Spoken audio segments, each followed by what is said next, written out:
Okay, here we are, Matthew Russell Lee, Inner City Press, here in Foley Square. It's Thursday, August 3rd, 2023, and we're covering the courts. We're going to begin with Bankman-Fried once again. Bankman-Fried, when last we spoke, had gotten an affidavit from Lawrence Tribe.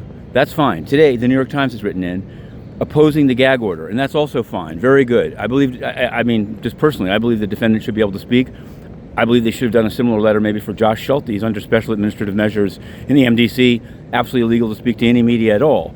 But what I find interesting is that it's still sealed. The information that Bankman-Fried leaked, or however you want to describe it, from Carroll and Ellison's Google Docs that they shared with the New York Times, is still been filed under seal with the court. And we've said it has to be unsealed. Once, just like under FOIA, once something is otherwise publicly available, it's got to come out. Well, it hasn't been done, and it's not addressed in the letter. So I don't know where that stands, but we're going to stay on the case all the way. In other news here in the SDNY, E. Jean Carroll has moved for summary judgment in the second case, saying that there really are no issues except damages. She's an expert's report. We've written the whole thing up. You can find it online. Obviously, today down in D.C., I wish I could be there, but I'm here in New York covering the sentencing of Ed Mullins and Terrence Williams of the NBA. Down in D.C. at Donald J. Trump will be showing up on this Jack Smith indictment. We're going to do our best to cover from here. I'm going to be candid. I don't know how much we can bring to the party. There are many people down there, great journalists covering that courthouse, love that courthouse.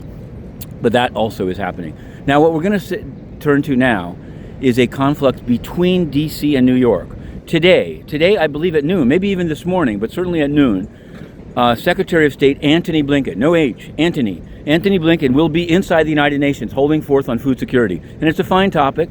But here's the problem. The United Nations bans certain U.S.-based media who they don't like exposing the corruption of the United Nations. It sounds strange, but you can look it up. Antonio Guterres didn't disclose in his financial disclosure a financial link to the China Energy Fund Committee. When asked about it, Inner City Press was suddenly roughed up and banned, and has been banned ever since. We've asked to enter. We've asked the U.S. mission whether we can enter to ask Antony questions. Nothing. To be continued.